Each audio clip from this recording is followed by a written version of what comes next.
pagi, selamat siang, selamat bertemu kembali dengan anak didik kami yang kami sayangi. Hari ini kita kembali membahas materi-materi pelajaran sosiologi, khususnya menyangkut konsep globalisasi. Dalam pelajaran yang lalu kita sudah membahas tentang modernisasi. Sekarang globalisasi.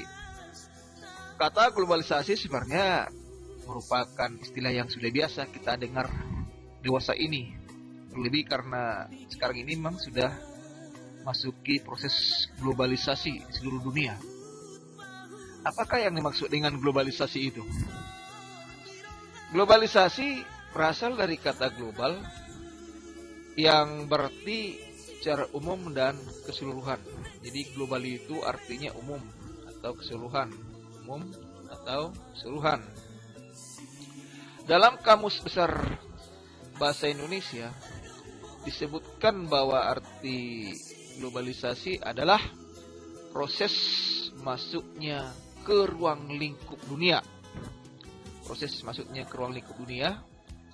Namun secara umum globalisasi dapat berarti proses integrasinya bangsa-bangsa dunia ke dalam sebuah sistem global yang melintasi batas-batas suatu negara.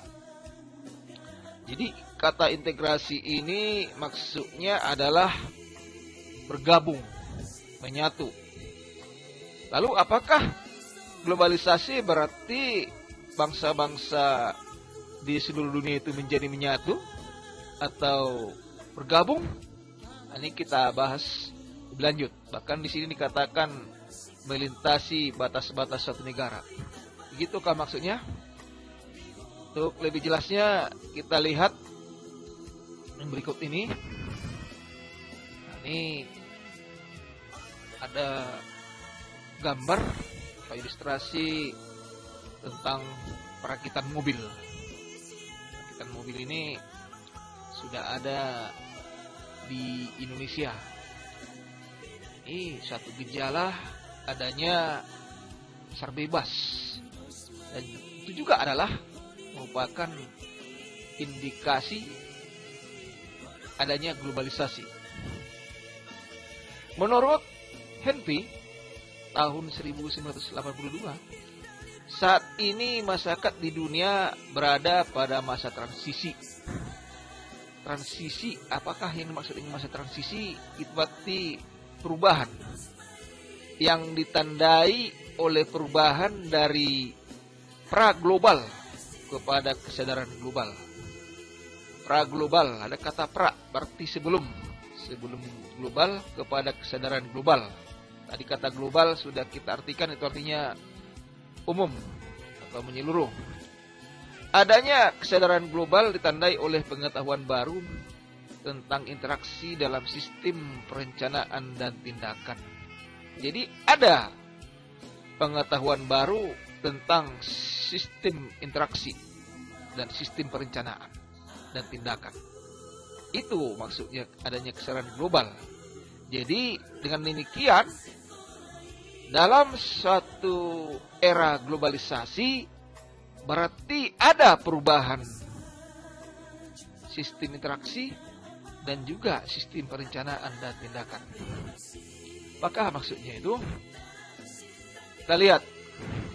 Ini globe, peta dunia. Di era globalisasi, dunia seakan berada dalam satu genggaman. Artinya bahwa dunia ini, bumi ini seolah-olah berada dalam satu genggaman. Bisa kita lihat misalnya kenyataan bahwa saat ini juga kita bisa berinteraksi, berkomunikasi dengan orang-orang yang berada di Amerika, walaupun kita berada di Tarutong. Saat ini juga kita bisa melihat wajahnya langsung, mendengar suaranya. Kalau kita misalnya melakukan video call atau telekonferensi, bisa. Itu maksudnya ini, bahwa dunia seakan berada dalam satu genggaman. Globalisasi dalam arti literal artinya arti kamus, adalah sebuah perubahan sosial. Yang jelas bahwa globalisasi ini adalah perubahan sosial, berupa bertambahnya keterkaitan di antara masyarakat dan elemen-elemennya. Ada terkait antara masyarakat dan elemen-elemennya. Elemen-elemennya maksudnya bagian-bagiannya yang terjadi akibat transkulturasi. Transkulturasi itu maksudnya pertukaran budaya dan perkembangan teknologi di bidang transportasi dan komunikasi yang memfasilitasi pertukaran budaya dan ekonomi internasional. Nah, jadi dari sini kita sudah bisa mendapatkan gambaran yang lebih jelas apakah yang dimaksud dengan globalisasi itu. Berarti globalisasi menunjukkan adanya pertukaran budaya antar masyarakat di seluruh dunia, sehingga mengikuti sistem yang sama, kemudian perencanaan yang sama. Ya, tadi dikatakan bahwa ada perubahan interaksi dan perubahan sistem perencanaan. Nah, itu dia. Dan juga perkembangan teknologi di bidang transportasi dan komunikasi. Nah, ini yang paling jelas sekali bahwa perkembangan teknologi di bidang transportasi ini sudah kita rasakan di daerah kita dengan dijadikannya Bandara Silangit menjadi bandara internasional, maka orang dari Singapura akan cepat langsung bisa datang ke Silangit.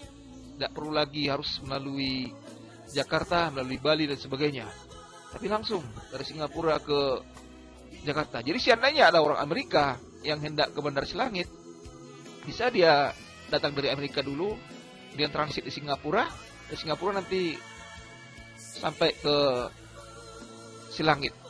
Nah, lalu ketika dia sudah sampai di Silangit, bisa dia melakukan kunjungan wisata atau mungkin kegiatan bisnis dan sebagainya. Tentunya budaya mereka dari Amerika akan terbawa ke Tanah Batak ini, ke Tapanuli. Nah, begitu kira-kira maksudnya globalisasi itu.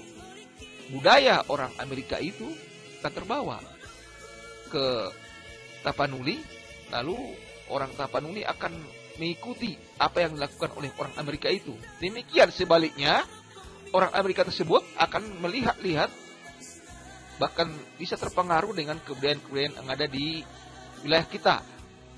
Wilayah Tapanuli, kebudayaan Batak bisa pengaruhi. Misalnya dia jadi tahu satu lagu Batak, nanti dia akan bawakan lagu itu di Amerika. Begitu maksudnya. Lalu tentang komunikasi tadi sudah kita berikan ilustrasi. Begitu mudahnya kita sekarang berkomunikasi dengan berbagai masyarakat di seluruh penjuru dunia.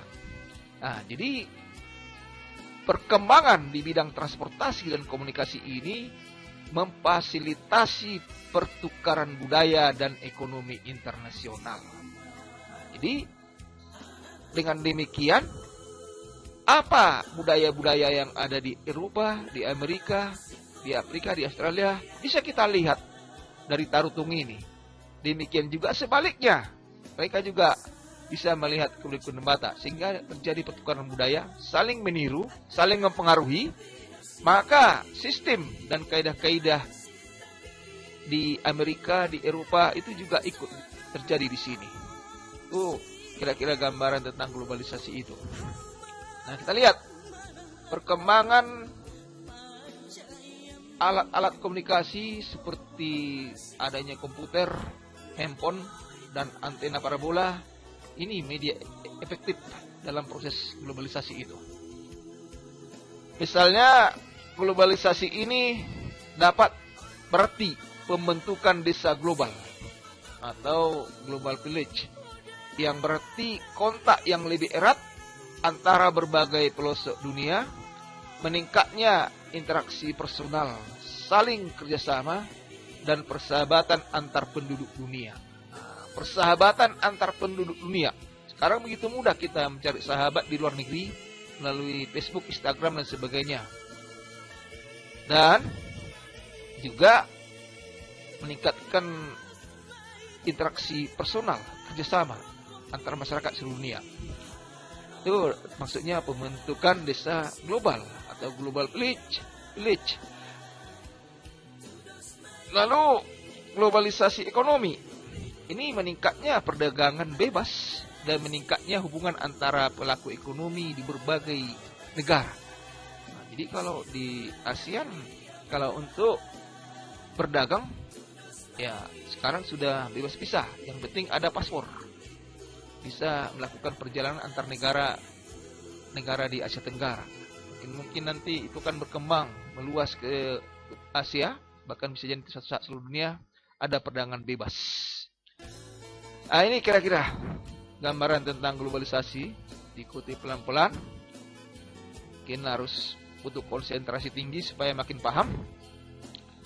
Kemudian kita lihat perkembangan alat-alat teknologi canggih di seluruh dunia ini sudah bisa kita rasakan, bahkan di pelosok-pelosok.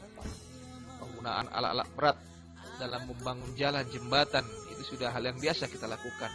Yang di masa lalu ini hanya dikenal di negara-negara yang menciptakan alat-alat ini, seperti di Amerika, di Eropa. Kalaupun ada alat-alat berat pernah datang ke Indonesia pada masa lampau, mungkin dibawa oleh penjajah Belanda. Tapi sekarang ini hal yang biasa, hal yang lumrah kita lihat. Jadi artinya bagaimana cara orang membangun jalan jembatan di Amerika, di Jepang, begitu juga lah caranya di Indonesia sekarang dalam era globalisasi ini.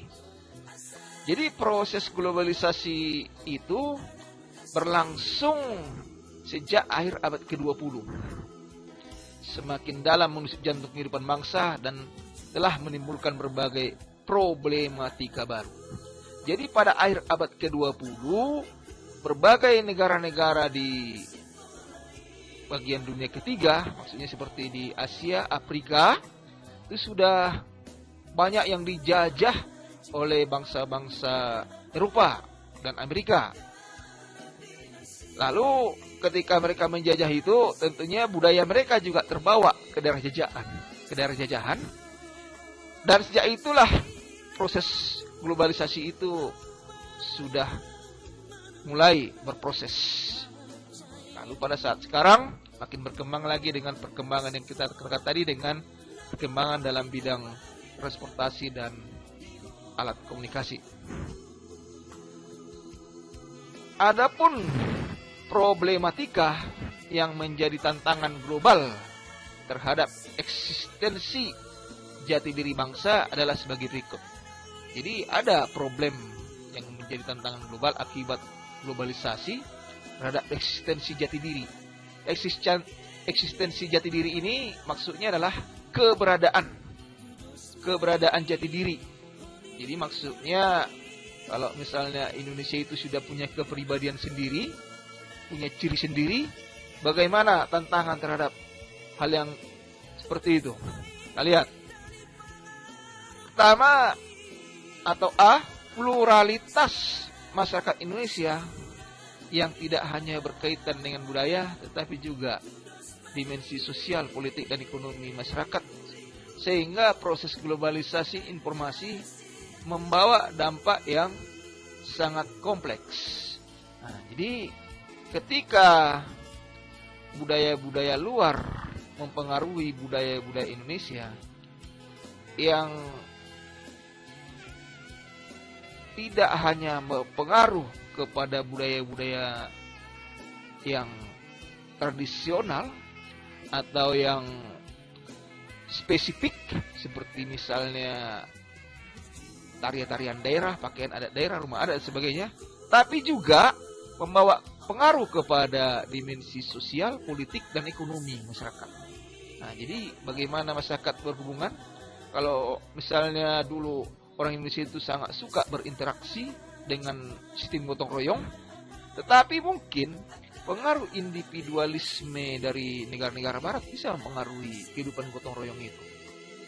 Lalu kita contoh yang paling nyata kita lihat, kalau dulu orang Batak terkenal dengan konsep Mersida Pari, gotong royong, mengerjakan sawah, dan kegiatan-kegiatan lain di desa, sekarang sudah makin berkurang dengan adanya alat-alat teknologi modern seperti adanya traktor maupun hand traktor. Maka tidak perlu lagi orang menggaji para pekerja ataupun bergotong royong membajak sawah, tapi cukup dengan satu alat yang dioperasikan oleh satu orang saja.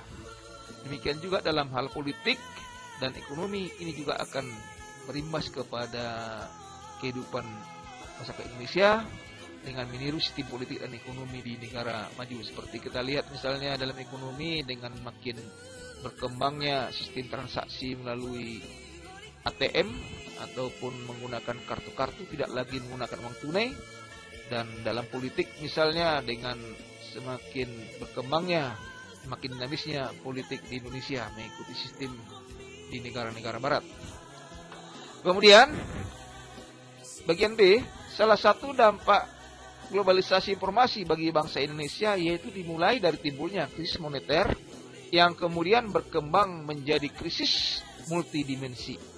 Jadi karena kita mengikuti perkembangan dunia, mau tak mau Indonesia akan mengalami krisis keuangan, krisis moneter.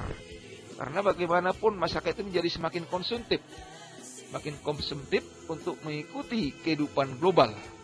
Dan ini berkembang menjadi krisis multidimensional. Misalnya seperti krisis dalam bidang moral, krisis dalam bidang pendidikan dan sebagainya. Kemudian bagian C, kemajuan teknologi informasi telah menjadikan jarak spasial semakin menyempit dan jarak waktu semakin memendek.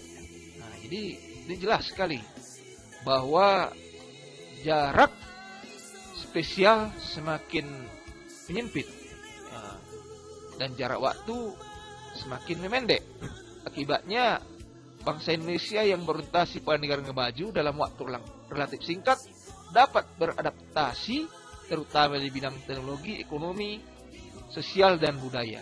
Artinya bahwa kita bisa belajar dari negara-negara maju itu tidak perlu lagi prosesnya panjang-panjang. Sudah sempit jaraknya. Bisa belajar dari internet, bisa belajar dari para wisatawan dan sebagainya. Itu maksudnya tentang kemajuan teknologi informasi dari negara-negara maju. Oke, demikian kira-kira pengertian daripada globalisasi itu. Dan supaya lebih jelas bagi anak didik kami sekalian, coba diberikan contoh nyata gejala-gejala globalisasi di sektor ekonomi dan pendidikan.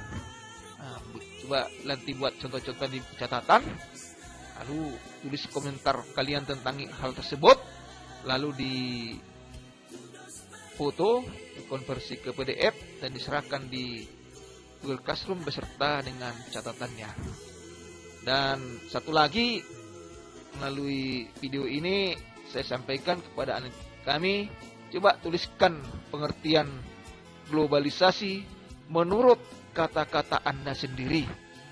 Jadi setelah selesai nanti tugas ini, di bawahnya tulislah pengertian globalisasi menurut kata-kata Anda sendiri.